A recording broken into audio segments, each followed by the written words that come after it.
মেয়েদের একটা কমন সমস্যা, সব সময় বলে যে তুমি না আমাকে আগের মতো ভালোবাসো না, তুমি না আমাকে আগের মতো ভালোবাসো না। এই ভালোবাসো না বলতে বলতে বাংলাদেশের জনসংখ্যা এখন 40 কোটি।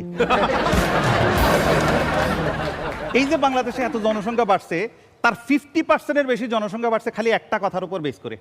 কথাটা কি জানেন? কি কি সেটা ভাই? বিশ্বাস করো, কিচ্ছু হবে না।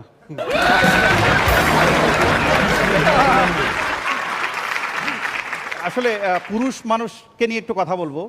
পুরুষ মানুষরা আসলে খুবই অসহায়, হ্যাঁ। কারণ তারা রাগ করে বাপের বাড়ি যেতে পারে না। হ্যাঁ, পুরুষ মানুষরা সব সময় ছাত্র, মা মনে করে বউ শিখাই দিছে, বউ মনে করে মা শিখাই দিছে।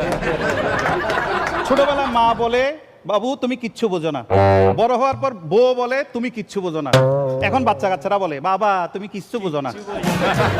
পুরুষ মানুষ তো এটাও বুঝে না যে তার বোঝার ঠিক বয়সটা কখন।